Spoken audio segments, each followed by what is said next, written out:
Climate change activists in the U.S. and across the world ramping up their extreme actions in what they call an attempt to save the planet. We've seen them disturbing, they are disrupting the environmentally friendly Tour de France. They're lying down in the streets. They're setting up roadblocks, forcing it to shut down, protests, and big oil by gluing themselves to famous oil paintings like you see here in Europe and in some of the world's most prominent galleries. Activists even taking vandalism to a whole new level, deflating SUV tires. We're seeing that here in New York City in an attempt to reduce greenhouse gas emissions. And also some are lighting themselves on fire. Here to react is Fox and Friends Weekend co-host Rachel Campos-Duffy. Good morning, Rachel. Good morning, Ainsley. How are you? Doing well, thank you. They're citing the climate clock. They say their window is closing. They're going from 7 years to 6 years now to limit global warming. What's your reaction? Well, the prophet of doom who really is responsible for a lot of this is Al Gore.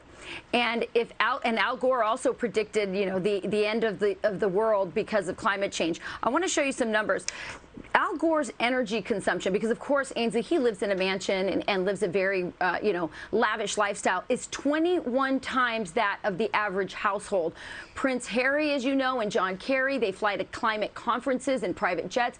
Bill Gates, another climate alarmist, he doesn't have one plane, he has 4, plus a helicopter, plus a seaplane. Barack Obama, another climate alarmist, builds mansions right by the water. If these people really believed that the sea levels were going to rise and the world was going to end, they wouldn't do any of these things. This is a scam. Al Gore has gotten very rich off of this. Bill Gates and others have other plans by co-opting the environmental movement for their own purposes, both financial and ideological. I think we have to be very careful here, Ainsley. These climate policies are impoverishing Americans right now. As we speak, it also has the potential to impact, and already has, the global food supply. We see in Sri Lanka an entire country that basically collapsed because they went into organic farming, 100%, and now the entire country is poor. In the Netherlands, farmers right now are being pushed off their land because of EU climate policies. And I'm afraid that these policies are also going to impact our ranchers and our farmers, and they'll be forced to sell their land, probably to big corporations. Bill Gates is gobbling up a bunch of land because he thinks we shouldn't eat meat and we should eat insects instead. This is a very, very dangerous global agenda.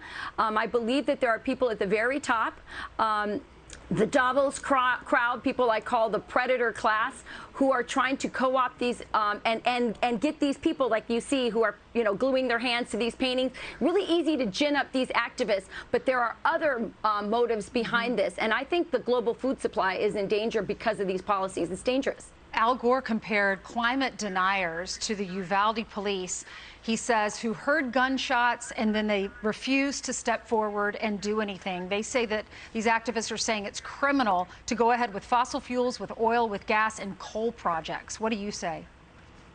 He has to keep ramping up the language and the rhetoric. What he said, by the way, was one of the most offensive, gross things I've ever heard in recent memory.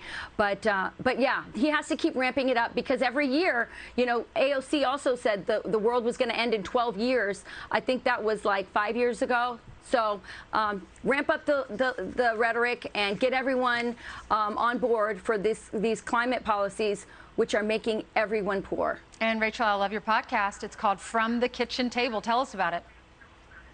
Thank you. This week, you can download an episode that we have with Victor Davis Hanson. And this coming week, we're going to be going in depth with the farmers in the Netherlands and what is happening there with the land grab.